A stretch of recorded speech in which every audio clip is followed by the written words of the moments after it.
Bonjour à tous, j'espère que vous allez bien. Je suis très contente de vous retrouver pour ce deuxième épisode de mon podcast lecture. Je voulais commencer par vous remercier parce que j'ai eu pas mal de retours sur le premier épisode de podcast lecture que je vous ai proposé la semaine dernière. Et les retours sont assez positifs. Certains ont été assez honnêtes en me disant ce qui leur plaisait pas du tout dans les vlogs lecture et qui leur convient davantage dans ce format de podcast. Donc écoutez, tant mieux. Moi, j'étais assez contente de ce format. Donc voilà, on continue et j'espère que ça continuera à vous convenir. Au programme de cet épisode, donc on va garder notre organisation par partie. Donc on va commencer par les événements. Donc en l'occurrence, au niveau des événements, il y avait le Festival du Livre samedi dernier où j'ai été, donc je vous en parlerai.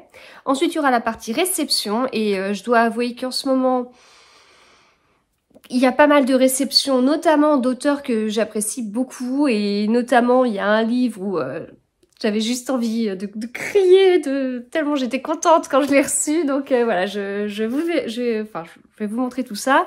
Je vous montrerai aussi des livres enfants. Alors en l'occurrence des livres pour ma grande. Il y a des services presse qu'elle a reçus. Bah, c'est que des services presse qu'elle a reçus. Non, pardon, non, il y a 2 services presse et 2 livres qu'on a achetés au Festival du Livre.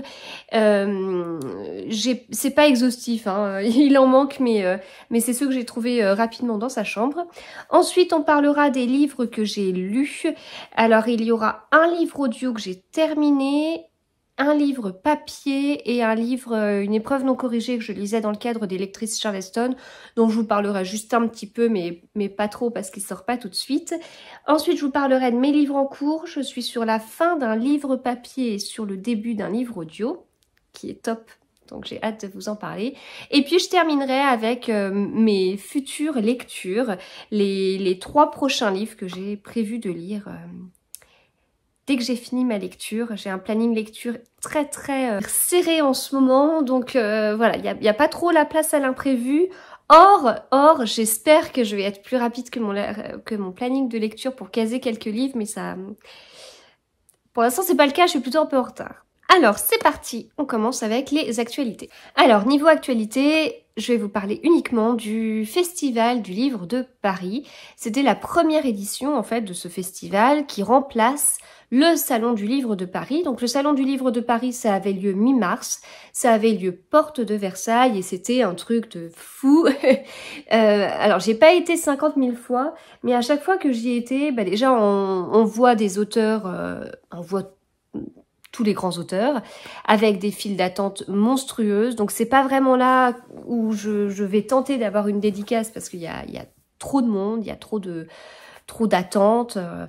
Mais il y a un petit truc que j'appréciais, alors je le dis d'autant plus que je l'ai pas retrouvé là, c'est en fait on se baladait dans les allées et on tombait sur des personnalités comme ça parce que c'était un peu, c'était un sacré truc quoi.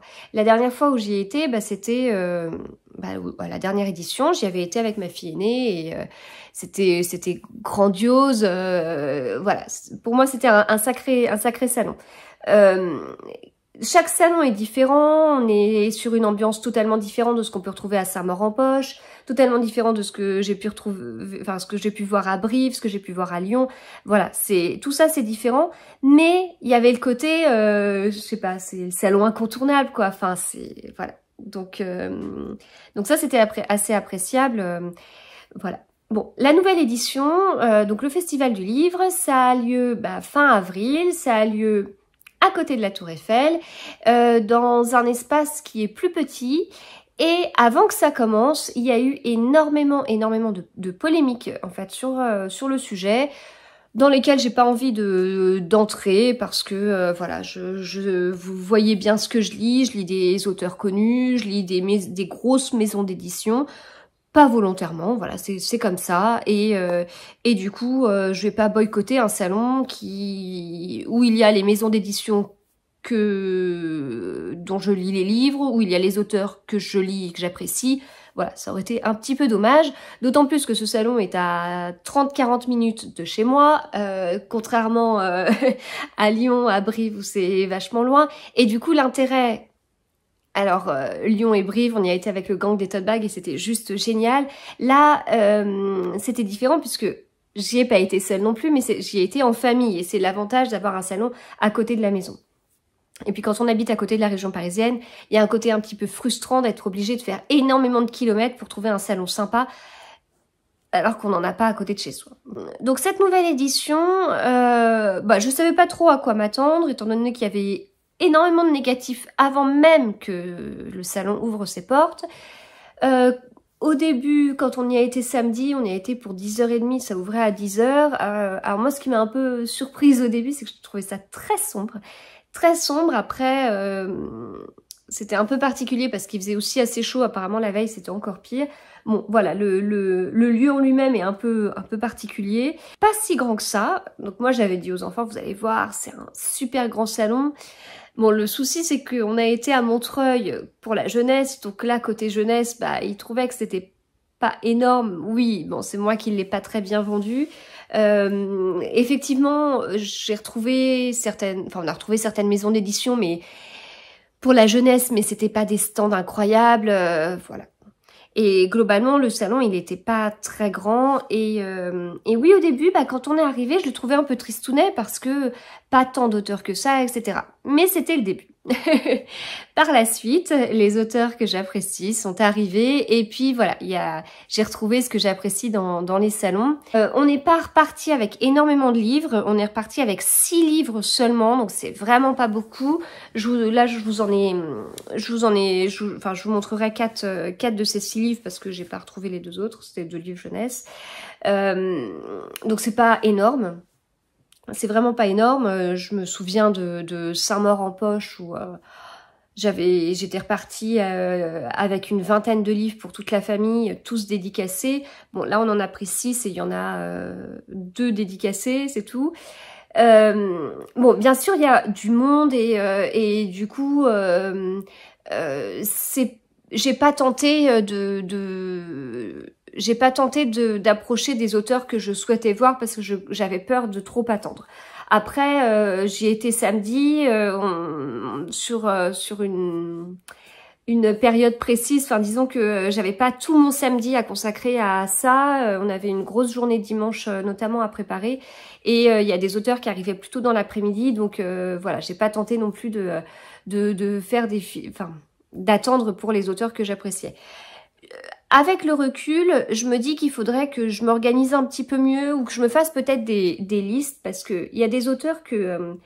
en fait, par exemple, Franck Tillier. J'ai lu seulement un livre de lui, je vous en avais parlé il n'y a pas très longtemps.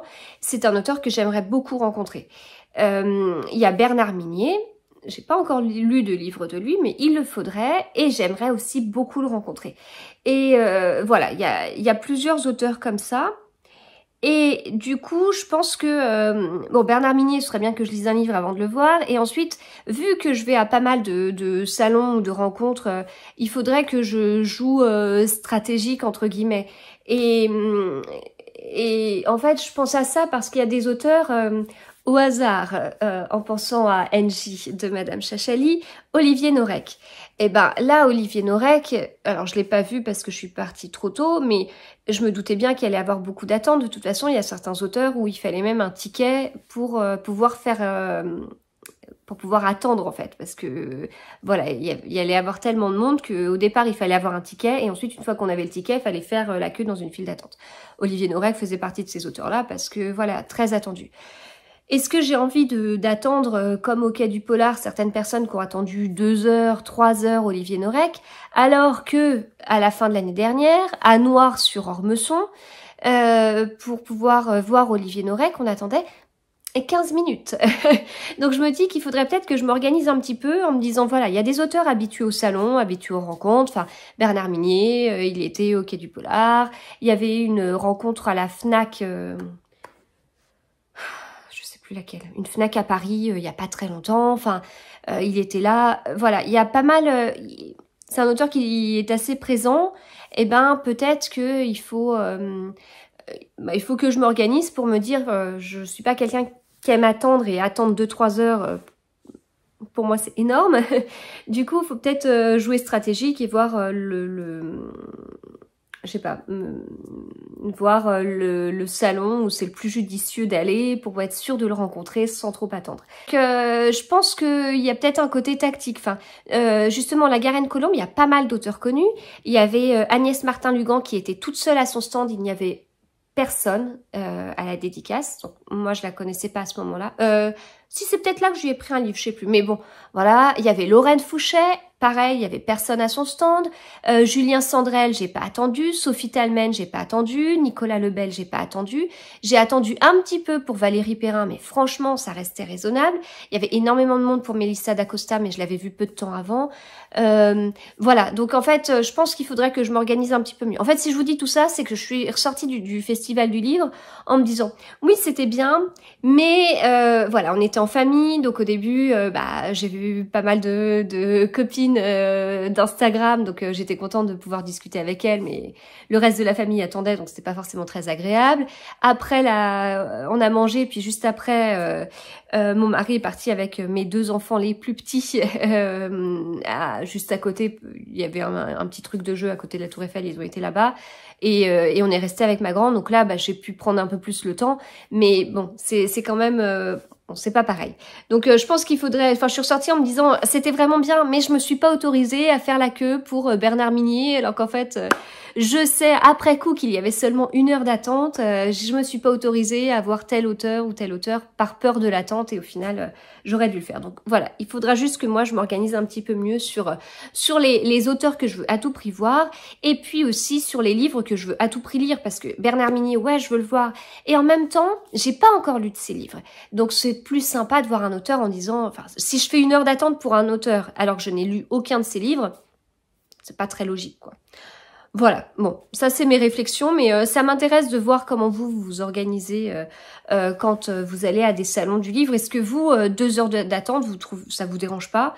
Ou est-ce que vous êtes comme moi à vous dire c'est trop long?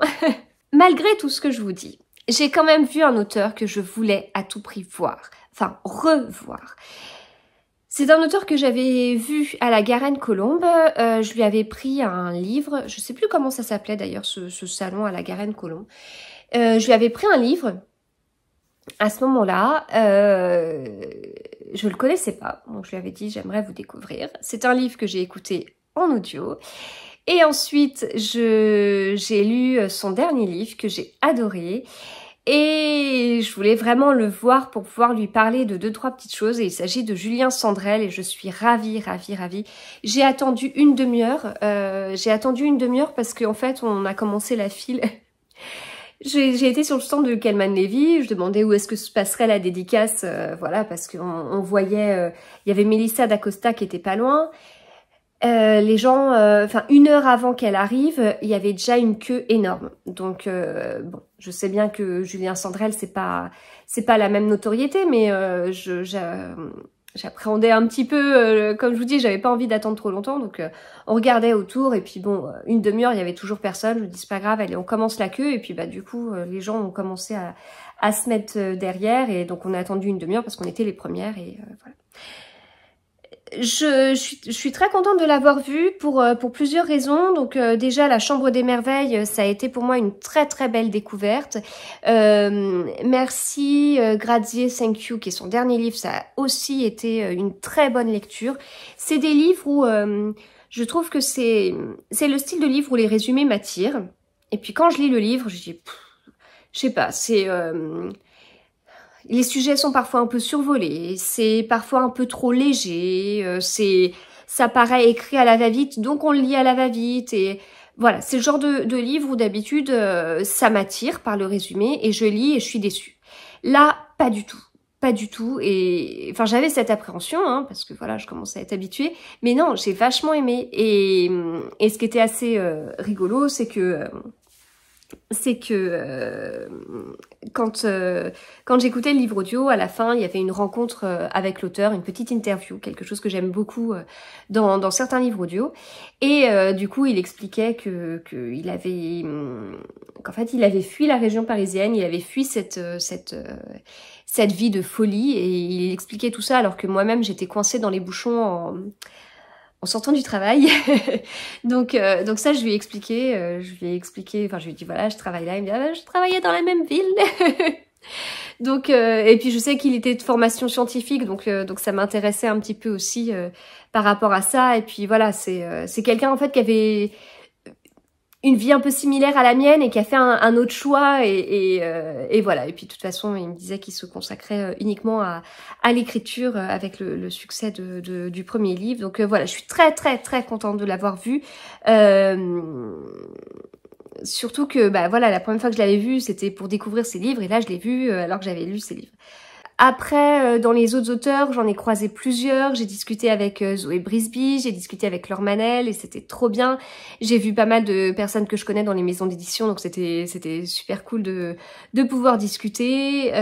J'ai rencontré certains d'entre vous et merci. Enfin, voilà, merci. Je partage mes lectures depuis pas si longtemps que ça et du coup, ça me fait trop plaisir. Enfin, voilà, certains m'ont dit des choses qui m'ont énormément touchée, donc merci pour ça.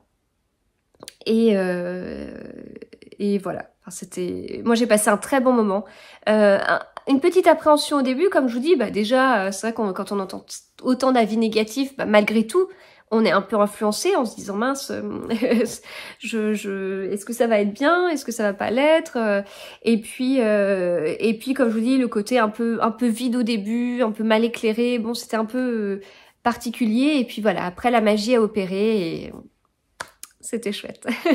Ça, c'était la partie actualité. Du coup, je vais passer à la partie nouveautés, nouveaux livres, avec les livres que j'ai pu acheter et les livres que j'ai pu recevoir. Et on va commencer par les livres qu'on a achetés justement au Festival du Livre. Ça fera une bonne transition. Alors, sur ça, je vais commencer par les livres jeunesse. Alors, on a été sur le stand d'Ozu. Et c'est un stand qu'on aime bien, puis en plus qui peut correspondre tout à fait à mes 3 enfants. Ma dernière, donc elle est en fin de grande section.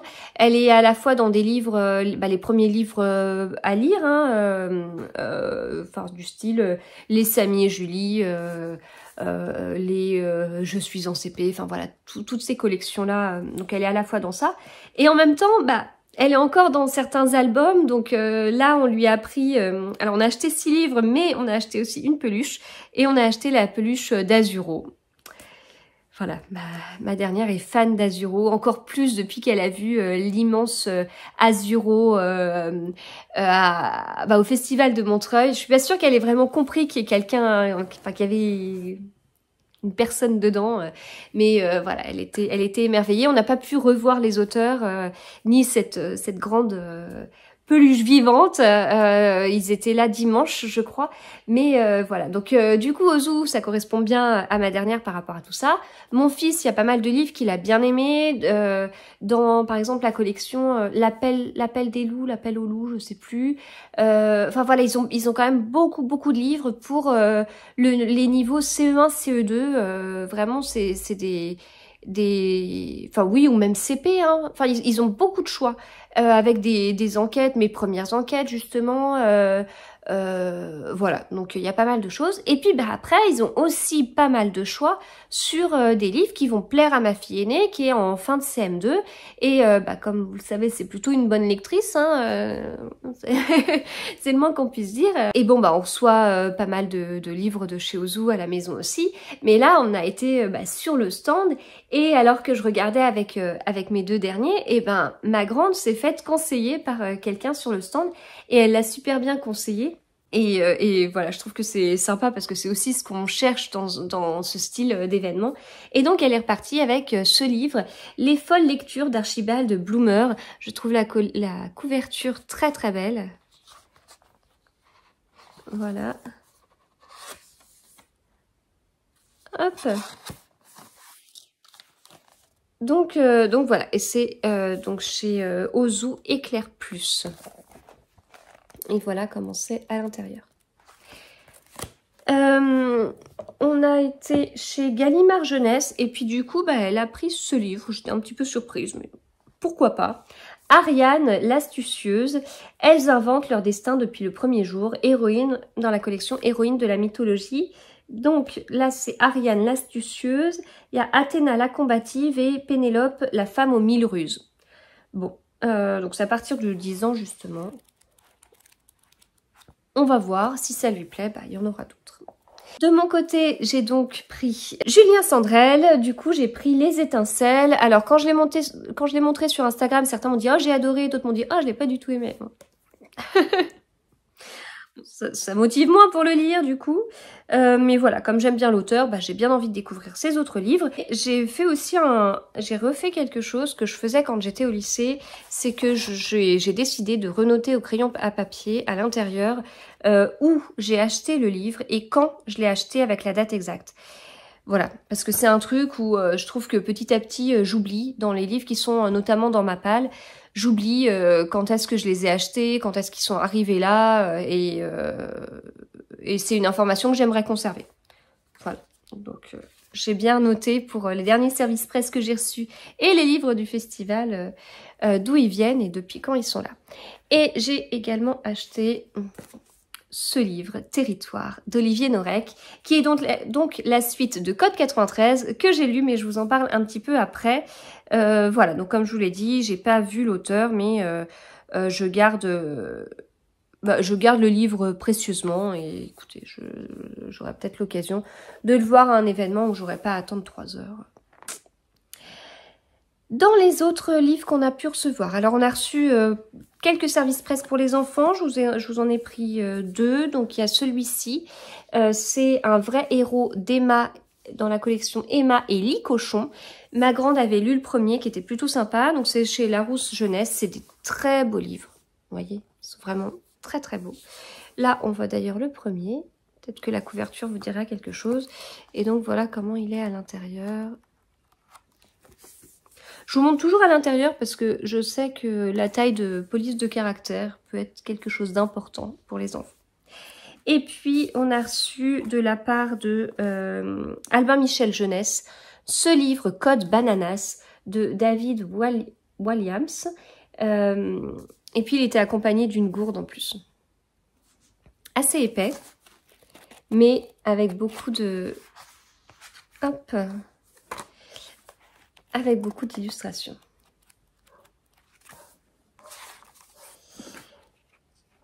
Hop, voilà pour ça. Après, dans les autres livres que moi j'ai reçus,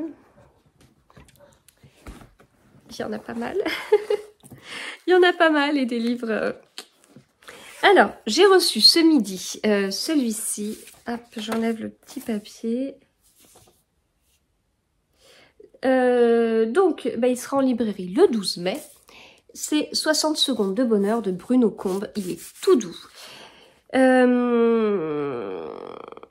Alors, ce sera le 3e livre que je lirai de l'auteur, mais si je me trompe pas, je dois en avoir 2 autres dans ma palle. J'aime bien. Alors, il était là. Il était au Festival du Livre. J'ai pas été le voir parce que je sais plus ce que j'avais de ce que j'avais pas. Mais donc là, j'étais pas assez à jour. Bon, là, du coup, en plus, je l'ai reçu dédicacé. Mais j'étais pas assez à jour et je l'avais vu à Brive. Et j'aimerais bien le revoir, mais il faut que je relise un peu ses livres quand même. Donc peut-être après celui-ci, c'est bon, je pourrais le revoir. Mais je voudrais le revoir pour lui parler de certaines choses précises, notamment un de ses anciens métiers. Je vais finir avec celui qui est le plus... J'ai reçu celui-ci, Les Roses de Somerset de Leila Misham chez Charleston. Comme vous le savez, on a lu avec le gang des tote bags, donc NJ de Madame Chachali, Florence de Flow Books et Estelle, petite lectrice. On a lu La Plantation, qui était vraiment très très bien.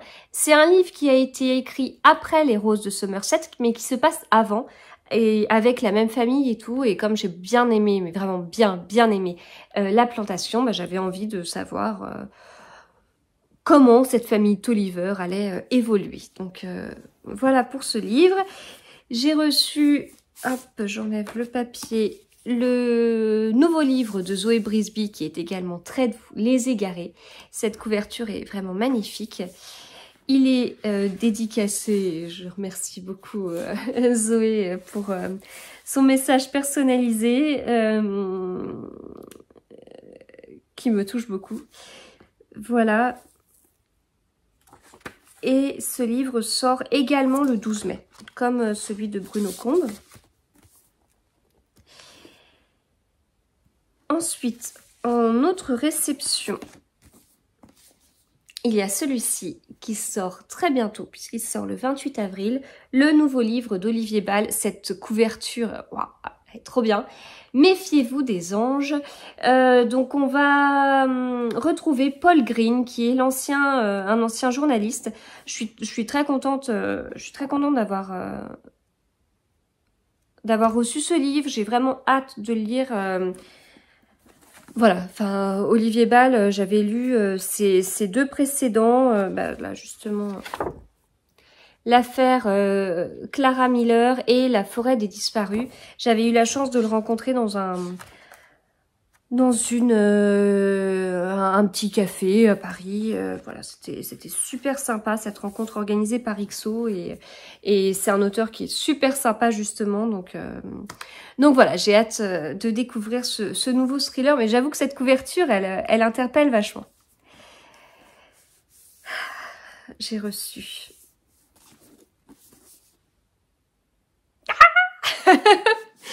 Oui, le dernier, Virginie Grimaldi, il nous restera ça, qui sera en librairie le 4 mai.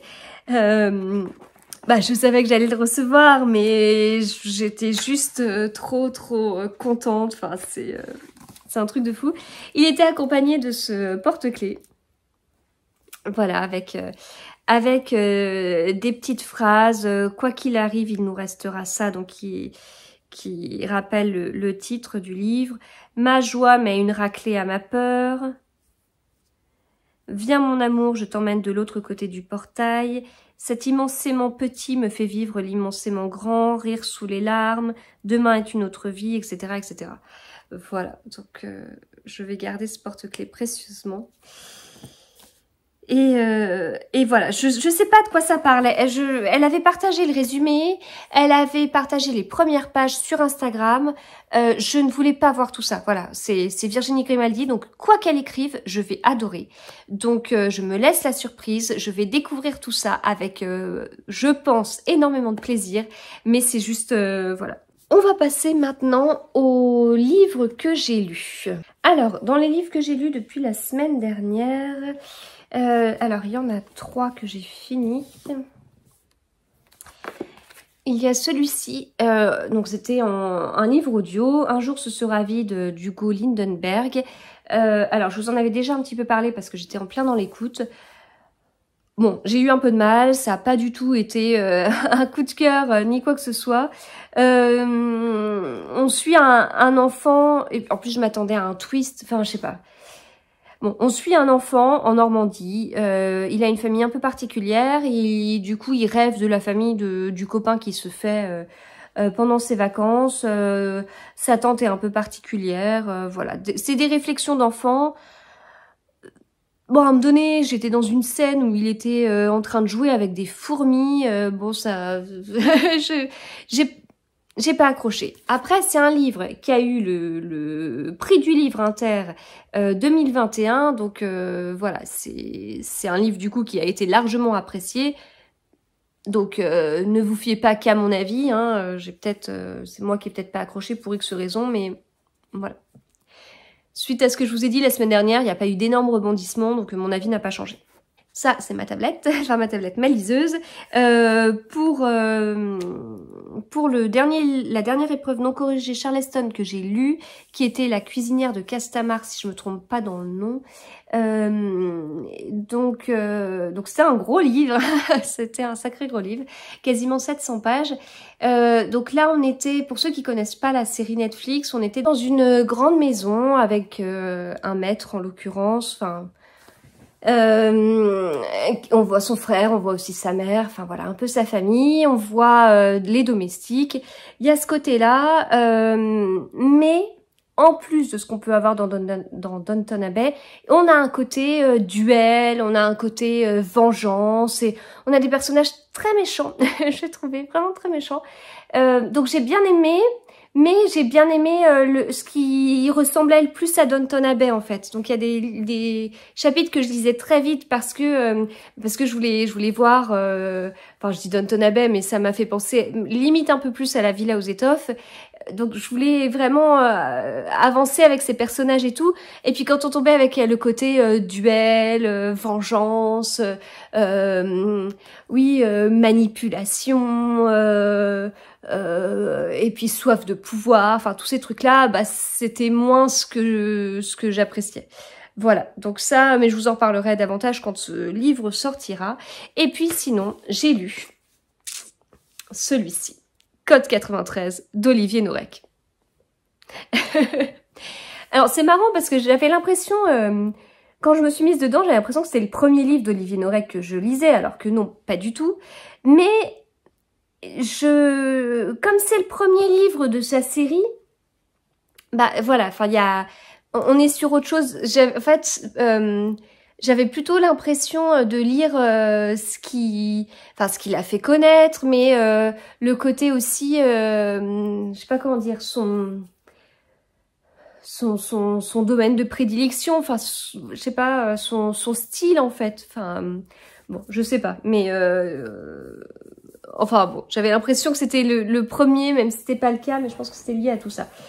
Donc, dans ce livre, mais vous êtes certainement beaucoup à l'avoir déjà lu, on suit Victor Coste, qui est un capitaine de police en Seine-Saint-Denis.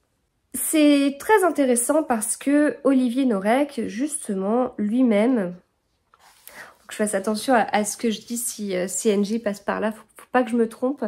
Alors, donc, lui-même, il a été capitaine de police à la section enquête et recherche de la police judiciaire du 93 pendant 18 ans. Voilà. Donc, bah, quand il écrit ce livre, j'imagine qu'il y a quand même des ressemblances avec des choses qu'il a pu vivre. Et je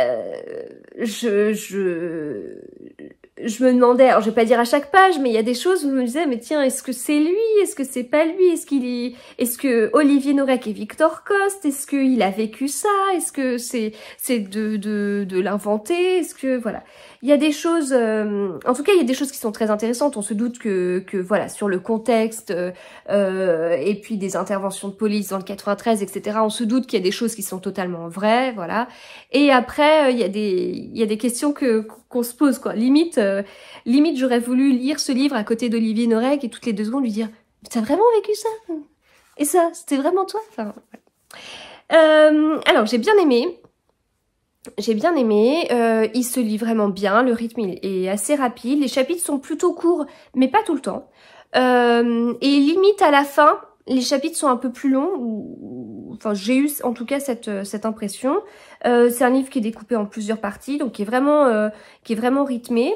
Enfin, en fait, il y avait un côté qui était assez noir et je trouve que au début du livre, je voyais le côté assez noir, mais on n'allait pas forcément dedans. Enfin, c'était survolé, c'était bien dit et tout. Après, il y a des moments où enfin, il y a pas énormément de détails, mais bon, faut pas que ça aille trop loin pour moi. Toutes les scènes un peu glauques, un peu, enfin.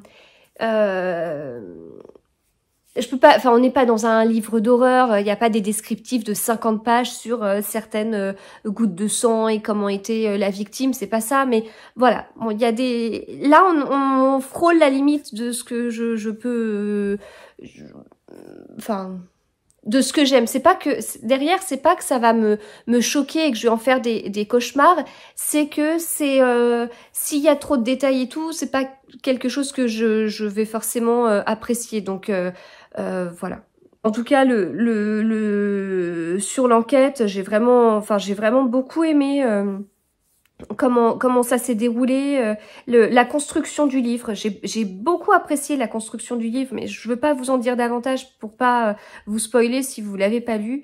Et j'ai envie d'aller plus loin en fait. Enfin, j'ai vraiment envie de suivre cette série et de toute façon, je m'y suis engagée auprès d'Engie. Non mais sérieusement, enfin je suis contente d'avoir lu celui-ci qui bah, comme je vous dis, j'ai l'impression que c'est un peu l'origine et tout, et j'ai envie d'aller plus loin, donc on verra. Même si, comme je vous dis, sur le côté un peu gore et tout,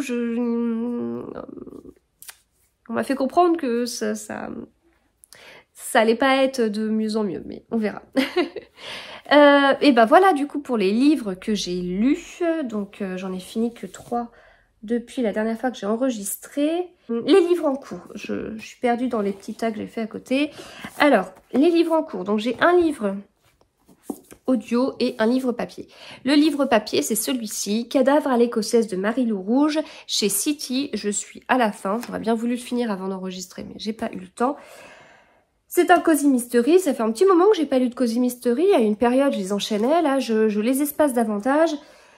Donc pour l'instant j'aime bien, enfin voilà, mais c'est pas du tout mon Cozy Mystery préféré, pas du tout, donc je reprends pas forcément avec un avec un coup de cœur Cozy Mystery, ça va pas m'encourager à reprendre le rythme que j'avais avant. Bon, c'est bien, mais il y a des petites choses. Bon, j'organise une lecture commune, donc j'en parlerai avec les autres lectrices. Il y en a beaucoup qui aiment beaucoup, il y en a qui ont déjà terminé et qui ont adoré. Moi, il y a un petit truc, notamment au début du livre, qui m'a gênée. Et je sais pas si j'ai fait un blocage dans tout le livre par rapport à ça. Donc là, on suit Mona Morgan. En fait, elle s'appelle pas Mona. Elle s'appelle Desdemona. Et elle remercie pas du tout ses parents pour ce prénom. Elle est londonienne, elle est designer d'intérieur, elle cherche désespérément du travail. Alors ses parents l'ont embauchée, mais bon, ses parents ils sont très particuliers. Et au final, elle arrive à trouver du boulot dans un vieux château en Écosse. Et eh bien, il y a un corps qui est retrouvé dans ce château. Voilà. Donc c'est particulier, on retrouve bien l'ambiance et tout. Donc là, on est dans un... le château, il est perdu dans l'Écosse. Donc ça c'est assez sympa et tout.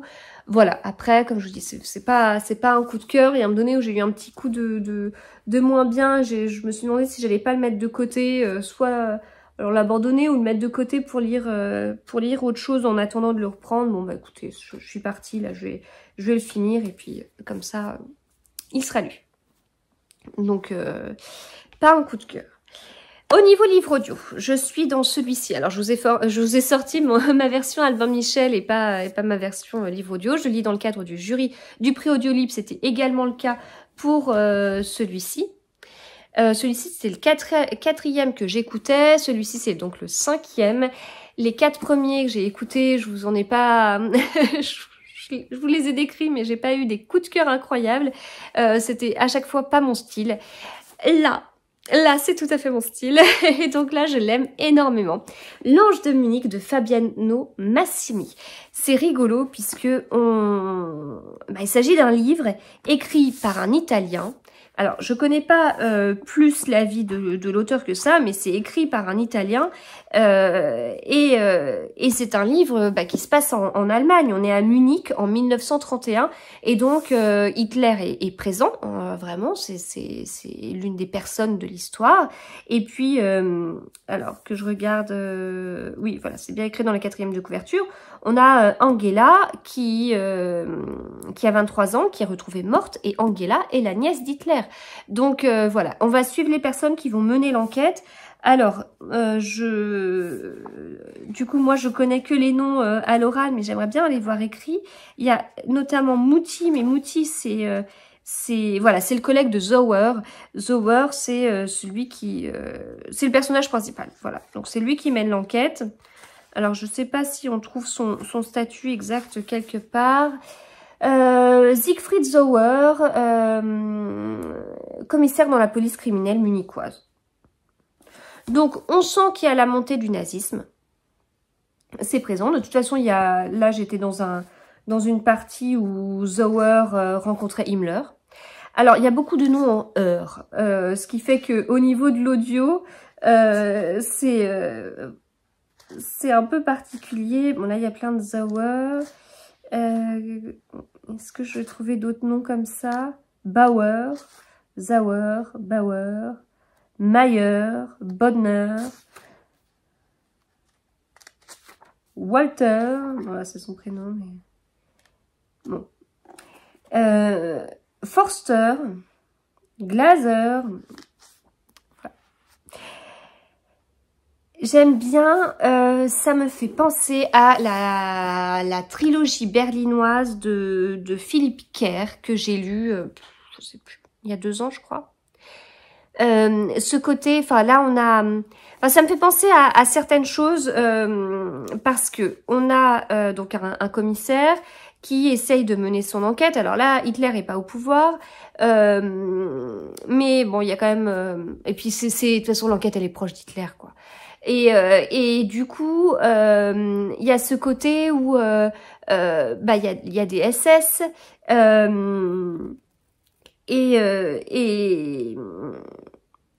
et en fait, donc notre commissaire là, Zauer, il est pas dans ce truc-là en fait. Enfin, il adhère pas, il prend vraiment ses distances. Et c'est là où ça me fait penser au personnage principal de la trilogie berlinoise. Je ne sais plus comment il s'appelle.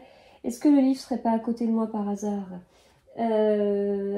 Si je vais vous le prendre. Voilà, en fait, il était juste en face de moi. Donc là, c'est Bernie Gunther, encore un heure, qui lui était ex-commissaire de la police berlinoise.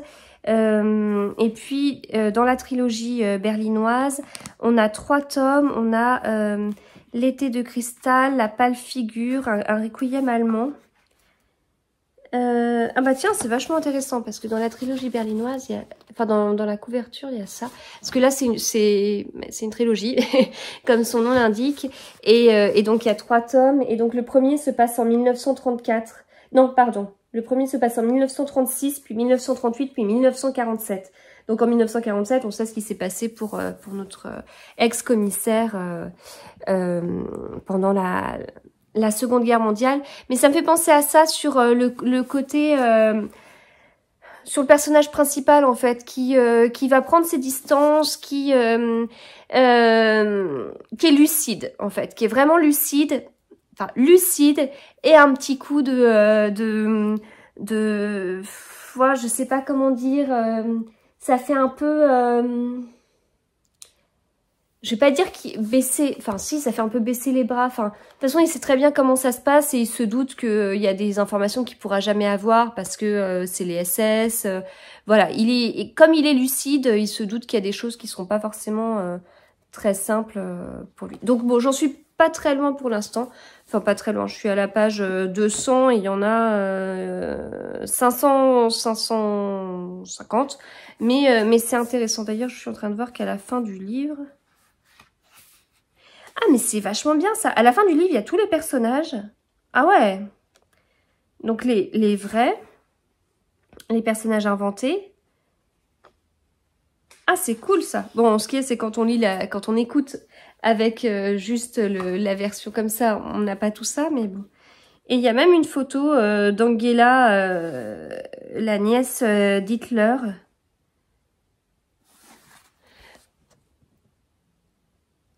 Et qui est bien décédée en 1931. Il y aura peut-être une partie à la fin sur... Oui, il y a une note de l'auteur. Ah bah, ça va être assez intéressant de savoir démêler le vrai du faux. Voilà, donc pour l'instant, vraiment, c'est une très bonne écoute. Je vous le conseille si vous ne l'avez pas écouté. Donc là, j'ai la version Albin Michel, j'ai la version avec le CD pour la version Audiolib. Et il est sorti au livre de poche, si je ne me trompe pas. Et puis, je termine avec mes prochaines lectures. Aujourd'hui, quand j'aurai terminé Cadavre à l'écossaise, je passerai à Mr. Brown d'Agatha Christie. Donc ça, je vous l'avais déjà dit la dernière fois, c'était déjà dans mes prochaines lectures. Ensuite, il y aura celui-ci, Les Veuves de Malabar Hill, qui est le premier tome d'une aventure de Pervin Mistry de Sujata Massey. J'ai hâte de le découvrir. Donc là, j'ai fait une lecture commune. C'est un livre de 500 pages. J'ai fait une lecture commune qui va commencer vendredi. Je me suis pas prévu assez de temps pour le lire, je crois. Et tout début mai, pareil, j'ai fait une lecture commune autour de Bigoudi et Petites Enquêtes, qui est un cozy mystery. Et j'ai entendu Eva de Pose-toi et va lire sur Instagram qui l'a vraiment beaucoup aimé et ça a été une belle découverte. Donc j'ai hâte de le découvrir à mon tour. Et puis au milieu de tout ça, j'ai très envie de caser le Virginie Grimaldi. Voilà, et bien écoutez, je vais m'arrêter là. J'espère que cette vidéo vous a plu, que cet épisode 2 vous a autant plu que l'épisode 1.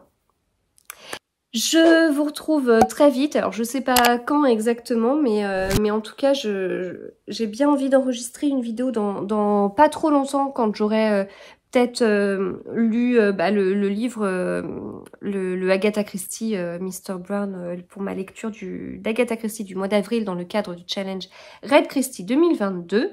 Je vous souhaite de très très bons moments lecture et à bientôt!